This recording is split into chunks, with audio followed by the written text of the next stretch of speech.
hay otros que son súper brillantes, son muy inteligentes. O sea, tú ves a niños y te comienzan a hablar de cosas y te tiran unos datos que tú quedas como que, ¿y dónde sacó eso? Llegan a tener lo que es fijación. Fijaciones, sí. Fijan, si hay, por ejemplo, los dinosaurios. Se saben todo. Te van a mencionar todo acerca de los dinosaurios, porque son temas, digamos que de su gusto, y al tener la condición de autismo tienden a enfocarse mucho en ese.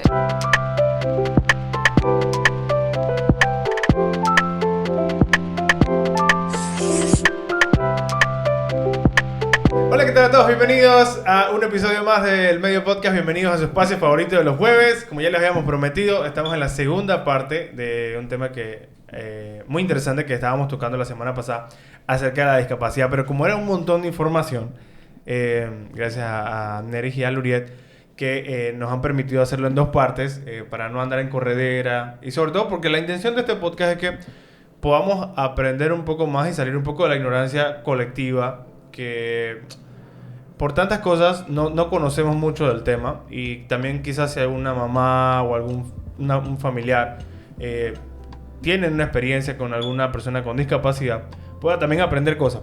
Claro. Entonces, les doy la bienvenida nuevamente. Gracias por estar con nosotros en esta segunda parte. Y bueno, esta vez me gustaría como que ampliar un poco más los tipos de discapacidad, hablar un poco de eso, hablar un poco también de cómo a veces un diagnóstico a los papás los convierte los hace prácticamente como volver a meterse a la universidad, como para poder entender y tratar de apoyar a su hijo o a su hija. Y creo que eso es como un lenguaje de amor, ¿no? Pero sí, un poquito por ahí. Pero arranquemos por los tipos de discapacidad. Ok, bueno. Tenemos distintos tipos de discapacidad. Tenemos discapacidades sensoriales, que son aquellas que afectan lo que son los sentidos. En ese caso tenemos lo que es la discapacidad auditiva, la discapacidad visual. También tenemos las discapacidades cognitivo-intelectual, que son aquellas como la discapacidad intelectual. Y también tenemos discapacidad física o motrices, que es como la discapacidad motriz, que tal cual el nombre.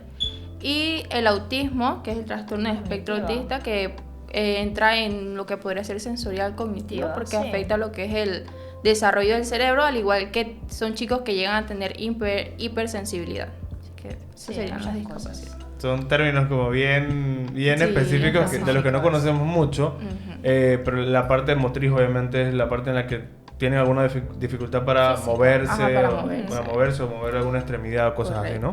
Sí, la discapacidad motriz lo que afecta es el aparato locomotor, lo que es la psicomotricidad fina, que es todo lo que tiene que ver con las manos, psicomotricidad gruesa, que es con los pies. También llegan a tener movimientos incontrolados, entre otras cosas. Sí, y es la discapacidad más evidente, ¿no? Ajá, o sea, es correcto. como la más notoria, como que, hay una discapacidad. Entonces las otras a veces pasan como desapercibidas un poco porque ya son a nivel ya de neuronales. Correcto. Ok. ¿Qué tipo de señales son como las más comunes que una persona puede identificar en alguien que tenga una discapacidad? Ok, bueno. Creo que eso va a depender de la discapacidad. Ok. Sí. Por ejemplo, lo que es el autismo, que es una discapacidad que se está viendo cada vez más común. Bueno, creo que podríamos definir primero qué es autismo para poder entrar en lo que es los síntomas y causas. Bueno, el autismo es, como mencioné anteriormente, es una discapacidad que afecta lo que es el desarrollo del cerebro. Al afectar el desarrollo del cerebro, la persona con autismo tiene dificultades de procesar lo que es el cómo interactuar y comunicarse con las demás personas, lo que afecta así ya sea su participación e interacción con los demás. Eso es lo que es el autismo. También hay que tener en cuenta de que la palabra autismo se llama trastorno del espectro autista. Sí. La palabra espectro nos menciona de que es una amplia gama de síntomas, que es decir, de que dos chicos con autismo no van a tener los mismos síntomas, sino que pueden presentarlo en diferente severidad y distintos síntomas. Para que tengamos también eso. O sea, hay unos que pueden tener un poquito más leves. Claro. Y algunos que ya... Sí, porque... Antes, si puedes seguir eso, antes habían como nombres específicos para el autismo, ahora no. Porque antes eran en algunas cosas, digamos, Asperger. Sí, claro. Claro, entonces antes se conocía de esta manera, ahora es tipo 1, tipo 2 o tipo 3. Tipo 3. Ah, ok. Que es dependiendo de la severidad de los síntomas. Porque el niño del tipo 1 y del nivel 3, nivel 1 y nivel 3 pueden tener los mismos síntomas, pero lo que hace que sea nivel 1 es la intensidad de aquellos síntomas. Y claro, nunca es igual, nunca es igual. Ningún niño con autismo tiene el mismo síntoma que el otro niño. Correcto. O ninguno aprende de la misma manera o que se comporte de la misma manera. Algunos son más sensibles al ruido que el otro, pero puede que el otro niño no sea sensible al ruido. Hay unos que no le da igual el ruido. También Sí. el contacto físico. El físico, las texturas. Son chicos que tienen hipersensibilidad, como mencioné. O sea, su cerebro tampoco procesa de la misma manera que nosotros lo que es el tema de lo que reciben por la vista, el olfato, la audición y el tacto. Y llegan a ser chicos de que tienen mucha sensibilidad en ese sentido. Puede tratarse, pero no es totalmente curable y tampoco es que todos los chicos con autismo lo tengan. Exacto, no es como que, tiene autismo, es hipersensible, no. Exacto. Porque hay niños que no tienen esa dificultad. Hay otros que son súper brillantes, son muy inteligentes. O sea, tú ves a niños y te comienzan a hablar de cosas y te tiran unos datos que tú quedas como que, ¿y dónde sacó eso? Llegan a tener lo que es fijación. Fijaciones, sí. Fijan, si hay, por ejemplo, los dinosaurios. Se saben todo. Te van a mencionar todo acerca de los dinosaurios, porque son temas, digamos que de su gusto, y al tener la condición de autismo tienden a enfocarse mucho en ese. Claro, o sea, colocan como todo su esfuerzo en eso. Su atención en eso. Pues a alguien le gustan los carros, que saben los motores, que no sé qué. Pero al final, o sea, no van a ser iguales. Cada uno tiene cosas distintas y se manejan distintos. Pueden ser una de las banderitas, se podría decir como que, hay que tener cuidado. Hay veces que dan vueltas en círculos.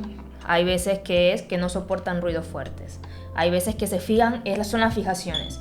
No puede, nada más juega con ruedas, un ejemplo, la rueda. No le interesa el carro, nada más la rueda, dar vueltas. Entonces son cosas que como que te puede llamar la atención. Que no habla, no te fija mirada, no contestas cuando le llamas, llora por nada, se ríe por nada. Entonces son como cosas que te pueden llamar la atención para un posible autismo. No que tiene, pero hay que tener cuidado y hay que tener alerta en esas cosas. Correcto. La parte, digamos que, bueno, eso es con los autistas, ¿no? Pero, digamos, estos que tienen dificultades en el aprendizaje, esto de lectoescritura y estas cosas, ahí es más sencillo porque el maestro o el papá ve que le cuesta las matemáticas. Sí, es más notorio. Por ejemplo, tenemos lo que es la disgrafía, que es un trastorno de la escritura. Por ejemplo, los chicos con disgrafía llegan a omitir o a sustituir letras. Por ejemplo, tú le dices mamá y solo te escribe la doble A. Tienden a omitir letras. Te invierten letras, por ejemplo, tú le dices dado y te escribe babo, y así sucesivamente, y creo que es más notorio de poder verlo. También muchas veces eso se da por ya sea mala enseñanza de la escritura, de la lectura, pero también tiene otras causas. O sea, bueno, esa partida que le iba a preguntar, se les iba a preguntar más luego, pero en la parte de discapacidad auditiva, ¿cómo son las señales ahí? Mira, eso se nota desde nacimiento. Cuando el niño nace, antes de salir del hospital, él tiene que hacerse un tamizaje auditivo que es obligatorio. ¿Qué pasa? Hay veces que pasan el examen y no pasa nada, escucha bien, pero hay veces que no pasa el examen. Entonces hay que hacerle el examen nuevamente, sucede. Pero hay veces que, digamos, que pasó el examen, pero puede que haya un daño desde que nació, que sea genético o que sea generado, y tú ves que el niño no te contesta, que tú lo llamas y no te voltea al ver, o que pasan ruidos fuertes y el bebé no se voltea. Hay como que tener cuidado. O sea, porque si son ruidos tan evidentes, ¿cómo puede ser? Y la discapacidad auditiva puede ser congénita, que viene del nacimiento, o puede ser adquirida. O sea que, digamos, yo ahorita no tengo una discapacidad auditiva, pero yo la puedo adquirir con el tiempo. Entonces, esta es una discapacidad que se puede adquirir. Por el uso de estos audífonos la podemos adquirir. Sí, el ruido, incluso en el trabajo, la exposición continua al ruido, si tenemos algún accidente, un mal golpe, nos golpeamos el nervio, tantas cosas que pueden suceder. Claro, porque hay discapacidades de nacimiento y hay otras que se adquieren. Por ejemplo, alguien que trabaja en la construcción con estas cosas con las cosas vibraciones. Si no utilizan lo que son sus protecciones, pueden llegar a... Y tú ves que no, señor, y no, es que no escucho bien. Cuando tú ves que no está subiendo mucho el volumen de la tele, tú... O la música la ponen muy alta. Ajá, y alguien te dice, oye, estás escuchando muy fuerte. No, está bien. Ajá. Entonces hay que tener cuidado. Porque digamos en el trabajo, tú lo decías ahorita, la construcción, digamos que no hace ruido, pero la vibración incluso le hace daño al cuerpo. Nosotros tenemos unos huesos dentro del oído, que es parte del oído interno. Las vibraciones fuertes van dañando esos huesos. Entonces, a medida que progresa, vamos perdiendo la audición. Claro, como humanos, un niño pequeño no escucha lo mismo que un adulto. El niño va a escuchar mejor. Nosotros vamos perdiendo la capacidad auditiva a medida que vamos creciendo y que envejecemos. Pero lastimosamente se va agravando por los trabajos, por la exposición a ruidos. Me viene a la mente, antes de avanzar, los términos correctos. Porque antes éramos mucho de... No sé si por desconocimiento o por qué, pero éramos muy despectivos a la hora de referirnos a las personas con discapacidad. Y utilizábamos ciertos términos que obviamente eran despectivos, que no estaban bien. ¿Cuáles son los términos correctos que podemos decir? Porque a veces también uno ni siquiera quiere decir para no herir susceptibilidades ni ofender a nadie. O sea, el término correcto siempre va a ser persona con discapacidad. Ya sea persona con discapacidad visual, persona con discapacidad auditiva, persona con discapacidad intelectual, persona con discapacidad motriz. ¿Por qué? Porque siempre vamos a resaltar el hecho de que es una persona antes de que tiene una discapacidad. Ese es los términos correctos. Lo que debemos evitar es, el enfermito, el especialito ese, el mongolito también que le dice, también el cieguito, el sordomudo. El mudo ese, no es mudo, él es sordo. Y el sordomudo, porque nosotros creemos que ahí lo estamos diciendo bien, pero eso es un término correcto. No, porque mudo es la persona que no puede emitir sonido. Pero cuando tú ves o escuchas una persona mudita o que es sorda realmente, o una persona con discapacidad auditiva, él puede utilizar, sus cuerdas vocales funcionan, y aunque él no pueda hablar, obviamente porque no escucha, y no puede imitar los sonidos del habla, no lo va a hacer bien, no va a hablar así como tú y yo aquí estamos hablando, no va a articular bien las palabras, pero sus cuerdas vocales emiten sonido, por lo tanto él tiene voz, y si él tiene voz no es mudo. Entonces una persona con discapacidad auditiva. Ok.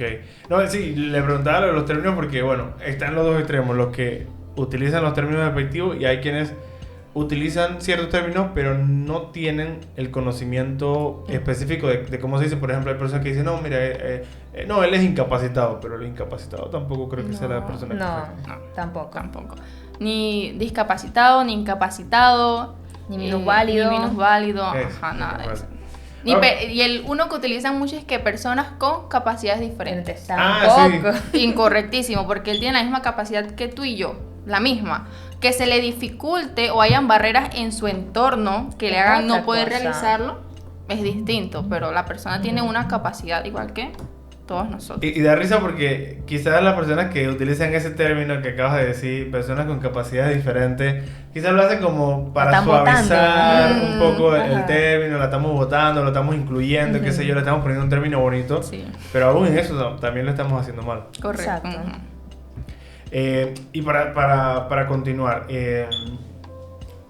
Andrés hablaba un poco de que cuando un bebé nace debe hacerse un tamizaje, ¿no? Y a veces algunos papás por ciertas razones o lo hacen o no lo hacen, porque he visto que papás que como días después es que le hacen el tamizaje. En el sistema público el fonoaudiólogo trabaja de lunes a viernes. O sea que si el niño nació sábado o domingo, el fonoaudiólogo no va a estar en el hospital, por ende le dan una cita para que se lo haga en día de semanas. Entonces ya el papá tiene que ir, sacar la cita para hacérselo. Ya en día de semanas el profesional está ahí y lo hace, y antes de que el niño salga, el bebé salga, ya tiene todos sus exámenes hechos. Sí, pero bueno, eso es en el mejor de los casos. En el mejor de los casos, que son diligentes, ¿no? Exacto. Pero a veces los papás, por muchas cosas que tienen, no sé, dificultades, lo que sea, como que se duermen con esas cosas. Y aquí es donde entra la importancia de las revisiones periódicas. ¿No? Que, el niño tiene la cita de los 2 meses. No, pero yo lo veo bien, ¿yo para qué lo voy a llevar? No tengo tiempo para eso. Correcto. Incluso también hay veces como que tú dices, chuzo, el niño no capta, no presta atención, tan malito, el niño no da. Y cuando tú vas a ver, el niño no escucha. Ujú. ¿Cómo va a aprender si mi entrada de conocimiento no la tengo? Correcto. Entonces, claro, decimos, no, tiene discapacidad intelectual. Y le están llevándolo al psicólogo y No. le están estudiando y Sí, haciéndole pruebas. Y a veces por cosas tan simples como un problema de refracción, por ejemplo, Ajá. lo que es el astigmatismo y la miopía, que el niño se sienta atrás y el niño está fracasando, pero es porque el niño no está viendo. No es una discapacidad, pero es un problema que tú como padre tienes que estar presente, o el maestro. Exacto. Es una deficiencia. El niño Ajá. tiene una deficiencia, pero que se puede arreglar. Ujú.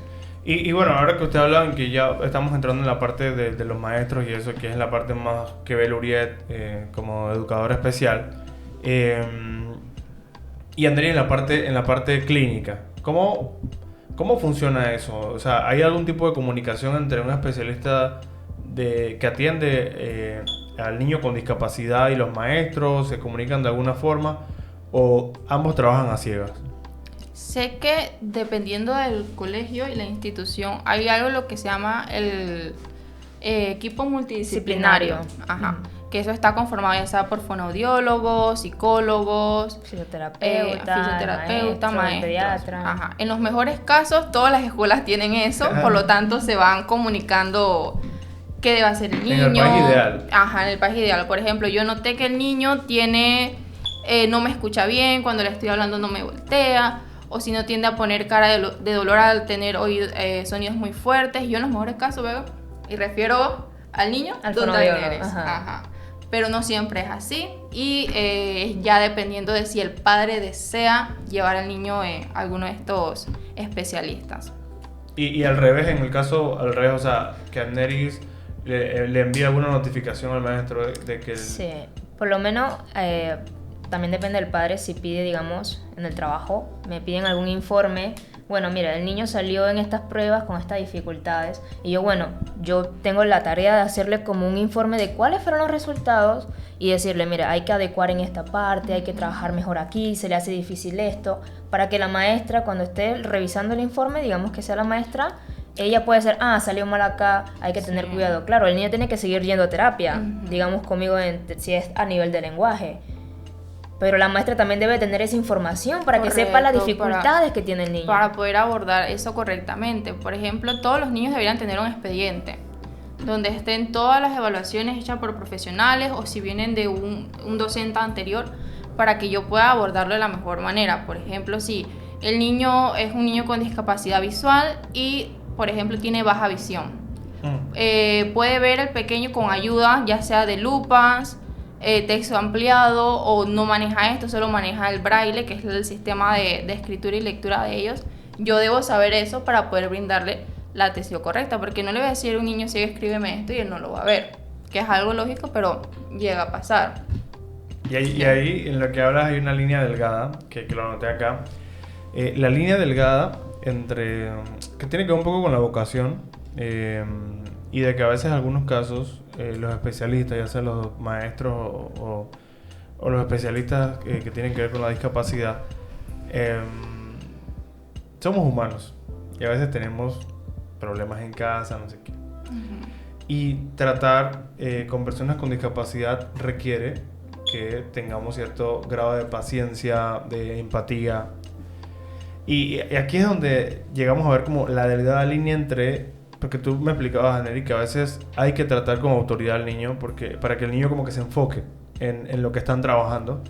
Pero hay como una delgada línea entre tratar con autoridad a un niño y maltratarlo. Sí, Claro, es una línea, exacto, una línea muy delgada y hay que tener mucho cuidado también porque hay casos y uno ve en internet y suceden muchas cosas, pero cuando está la vocación y mucho más cuando tú tienes la experiencia, es muy diferente. Tú debes de saber, un niño tiene discapacidad intelectual, tú sabes cómo más o menos se va a comportar. Sí. No todos son iguales, pero ya tú debes saber cómo se aborda. No, este niño tiene autismo. Ya tú sabes más o menos cómo son los patrones. Y tú como profesional debes tener la vocación para hacerlo. Porque si tú sabes, aunque tú tengas todos los problemas del mundo en tu casa, en tu familia, cuando tú entras al consultorio, tu actitud debe ser muy distinta. Tú debes de entregarte al niño y por lo menos de los 30 minutos o 50 minutos que tú estés con ese niño, que esos problemas se queden afuera y entregarte al niño ahí.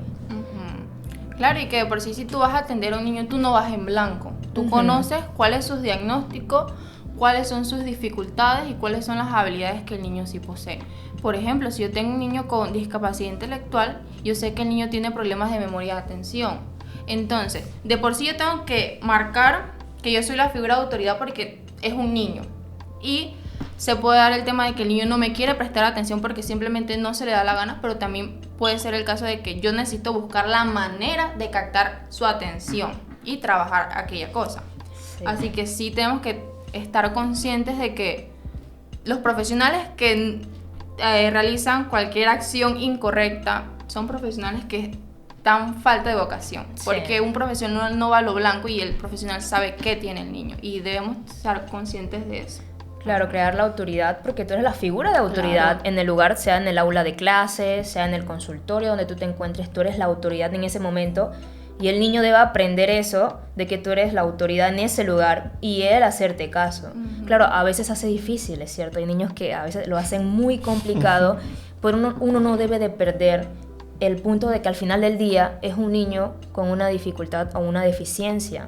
Entonces es como una línea muy delgada también para uno, porque a veces es frustrante, no te puedo mentir, de que ya hice tantas cosas, no hace caso, no sé cómo entrarles, pero siempre hay algo que le va a gustar, y uno tiene como que encontrar eso para que tú le caigas bien, por decirle de esa manera, y tú poder crear ese vínculo con él, y que él ya esté más tranquilo, pueda trabajar, te haga caso cuando vas a hacer tarea, o por lo menos en el área educativa cuando le vas a explicar algo, o a casa. Siempre hay que buscar ese punto.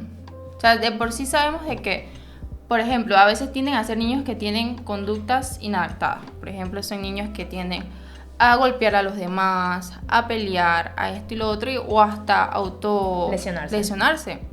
Pero debemos saber que, por ejemplo, hay algo que se llama modificación de conducta, que podemos implementarlo para que el chico pueda tener una conducta correcta, o, por ejemplo, un calendario de anticipación, que es, por ejemplo, la madre, podemos darle el consejo a la madre de que antes de ir ya sea a la terapia o a la escuela, se le va a explicar al niño qué va a hacer y cuál debería ser la actitud correcta que él debe tener en ese espacio. Claro, porque tampoco le vamos a aceptar que el niño se comporte como sea en un lugar donde no es correcto.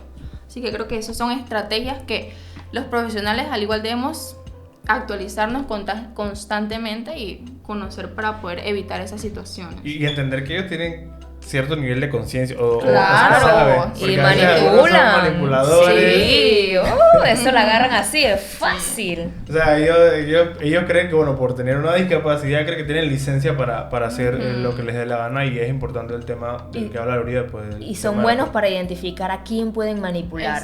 Ellos dicen, con mi mamá no puedo, con este no puedo, con mi papá, o mi tía tal, o mi abuela, y pueden hacer lo que le da la gana con esa persona. Entonces son muy buenos para saber a quién manipular y hacer lo que le da la gana, aunque tú no lo creas, o sea, son buenísimos en esos. Sí, por ejemplo, yo tuve una experiencia cuando estaba en mi práctica universitaria.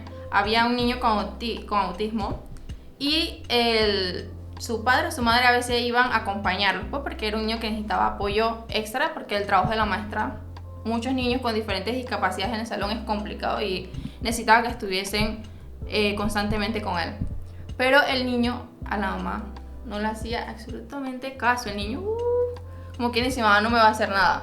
Pero en cambio venía el padre, y los días que venía el padre, el niño estaba todo el día sentado en su puesto haciendo las actividades que la maestra le solicitaba hacer. Claro, identificaba la figura de autoridad. Exacto. Entonces también es muy importante recomendarle a la familia que es un trabajo en equipo, porque si la familia no está igual, en la misma sintonía, el niño va a seguir haciendo lo que le da la gana, y con una persona sí lo hace, con otra no, y se hace difícil el trabajo. Y algo que yo recomiendo bastante es, si mamá dice que no, papá dice que no, y todos los que vivimos en la casa decimos que no. Si mamá dijo que sí, bueno, todo lo hacemos. Entonces, para que él crea un vínculo de que cuando sea el hermano, sea la tía, sea el abuelo, o sea cualquiera de los padres, hay que hacer caso. Cuando vayamos al consultorio o a la escuela, hay que hacer caso. Entonces, como también crear ese ambiente en la familia desde casa. Claro, independientemente que sea con un niño con discapacidad, debe tener límites como cualquier otro. De que qué está bien y qué está mal. Y que él aprenda. Nos hemos enfocado en estos dos episodios casi en su totalidad en el tema de discapacidad enfocado en niños. ¿Qué tan diferente es tratar la discapacidad en niños y en un joven adulto o adolescentes adultos? Mira, yo trabajo, por lo menos en la fonoaudiología, yo trabajo con niños, porque en la fundación que trabajo con niños, pero por fuera tengo paciente y tengo una paciente adulta. O sea que trabajo lenguaje con los niños y trabajo lenguaje con el adulto. Yo no he tenido una mala experiencia con ella, es una persona muy dada, quiere aprender, ella por lo menos le dio un derrame, o sea que no puede mover nada de esta boca, no podía hablar bien, entonces ha tocado terapia y lo ha hecho bien. Pero también he conocido de experiencia de otras personas que a veces los adultos son más complicados que los niños. Claro, porque es algo que ya ellos hacían. Ya ellos hablaban, ellos hacían todo bien, pero lastimosamente por un accidente o por algo de salud adquirieron la discapacidad o la deficiencia en este caso, y ya lo que podían hacer no lo hacen. Entonces es como más difícil trabajar con un adulto. No todos son iguales. Hay personas que te van a trabajar bien, hay otras que sí va a ser complicado. Entonces puede variar, pero en general a veces se hace más complicado con adultos que con niños. Sí, ya tienden a entender de que a veces ya son mayores de edad, son personas que pueden hacer lo que ellos quieran, lo que ellos deciden, y es complicado. Más que todo también depende de la discapacidad. Sí. También la frustración puede influir en eso. O que a veces, por ejemplo, también es más difícil de convencer para poder que hagan las cosas, que practiquen, no le toman importancia. Pero creo que al igual que la discapacidad siempre depende del diagnóstico. Sí. Me hicieron acordar la película esta Yo antes de ti, que Will era cuadraplégico, creo que era, y que obviamente estaba frustrado porque él extrañaba su vida pasada, ¿no? Y no, como que no se permitía como pensar que ya él no era esa persona que era en el pasado. Pues a veces creo que eso también dificulta un poco que ellos puedan aceptar también la ayuda que le está dando el especialista. Porque es más complicado que sea una discapacidad que naciste con ella a que sea algo que adquiriste. Pero eso también es un trabajo constante, ya sea también con un psicólogo. Sí, aceptarlo de que, wow, ya no soy el que era antes, ahora tengo esto, tengo que aprender a vivir de esta manera. Y a veces se hace complicado, pero hay veces que la persona es consciente y va aceptando y trata de mejorar.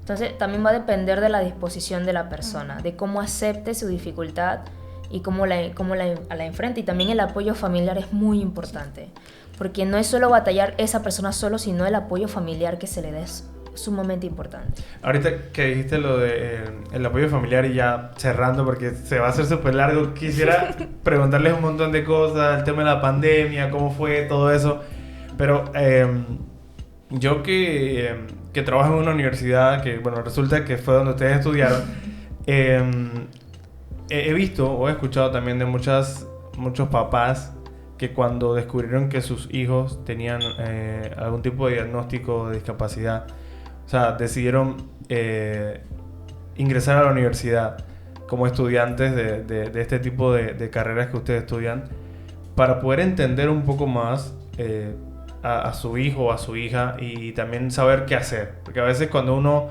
recibe este diagnóstico, esta realidad, no sabe ni a quién preguntarle, ni qué hacer, ni cómo tocar.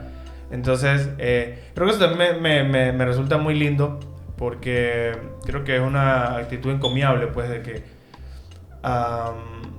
voy a demostrar el amor a mi hijo o a mi hija a través de eso. Y como un sacrificio, pues.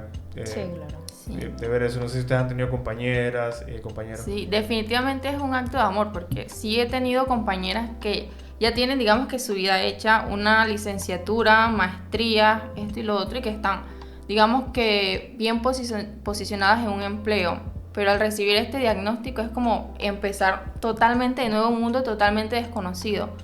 Pero siento yo que se aprende también demasiado de esas personas, porque tienen, por ejemplo, yo que entré a la carrera, yo tenía una perspectiva así de la discapacidad, pero no era como ellas.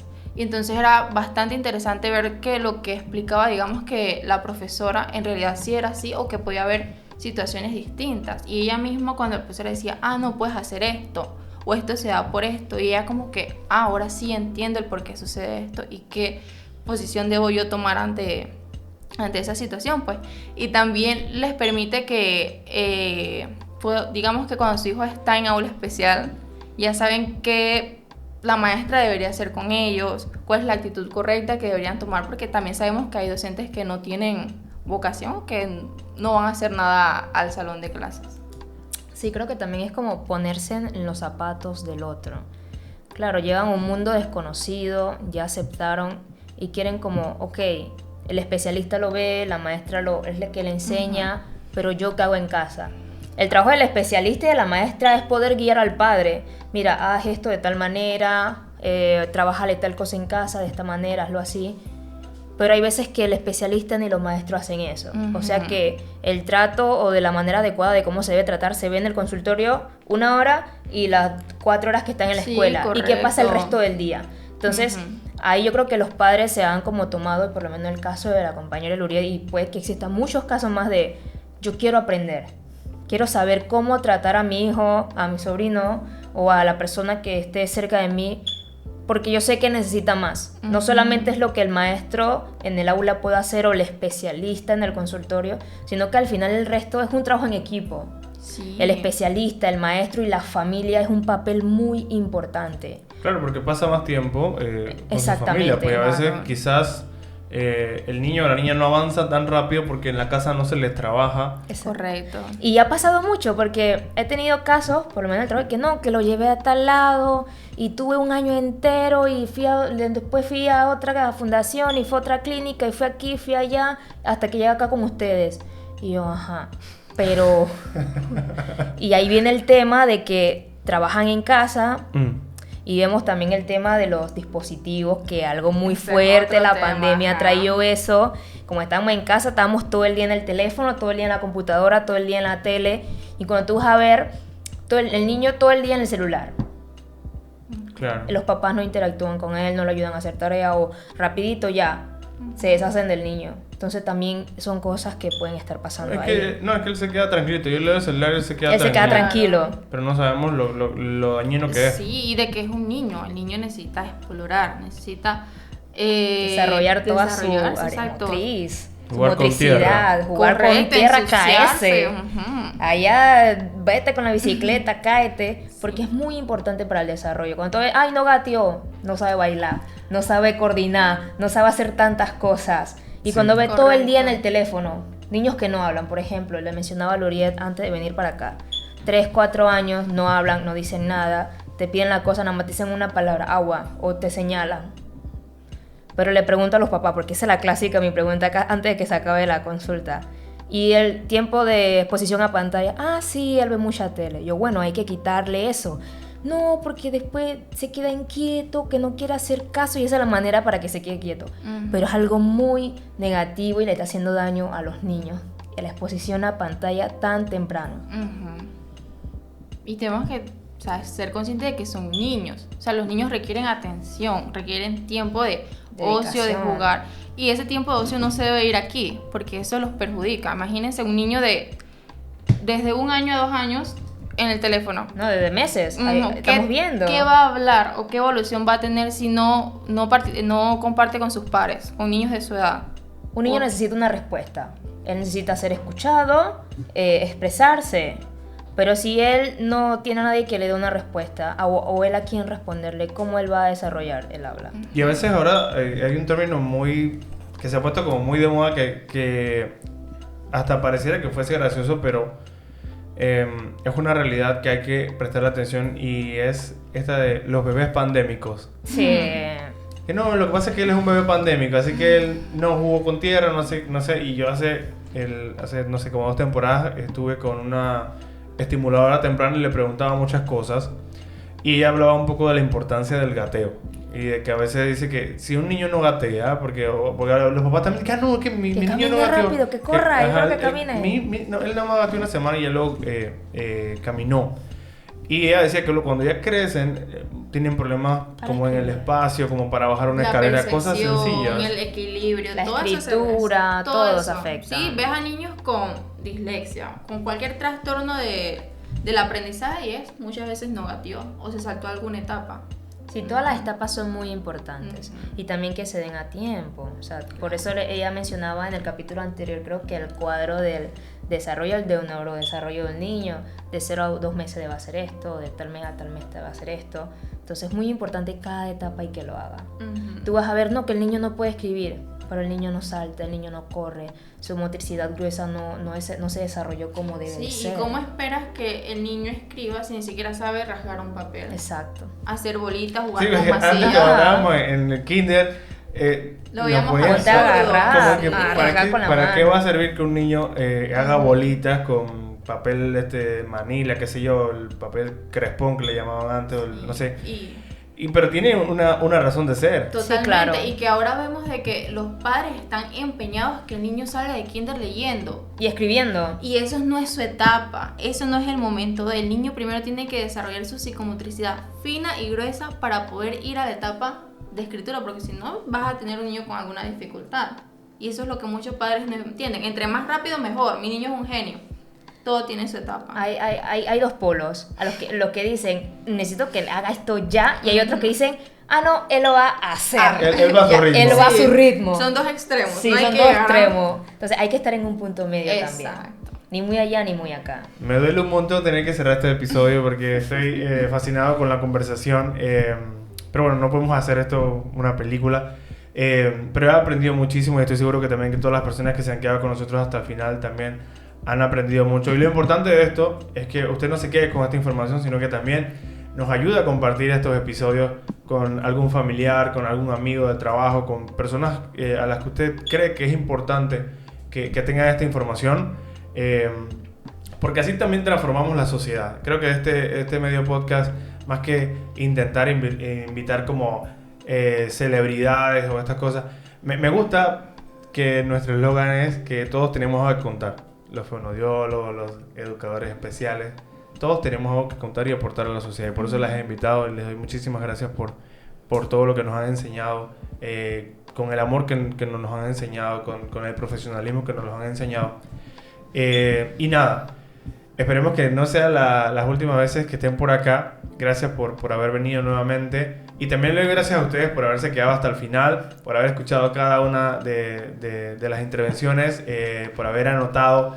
Y ya saben cómo funciona esto. Es muy importante que nos ayuden a compartirlo en sus historias de Instagram, que nos dejen un comentario, un me gusta, porque eso también nos motiva a seguir invitando a más personas interesantes como Amneri y Luriet. Así que ya saben, nos vemos el próximo jueves a las 7 de la noche con un episodio más del Medio Podcast. Nos vemos la próxima temporada, usted. Okay.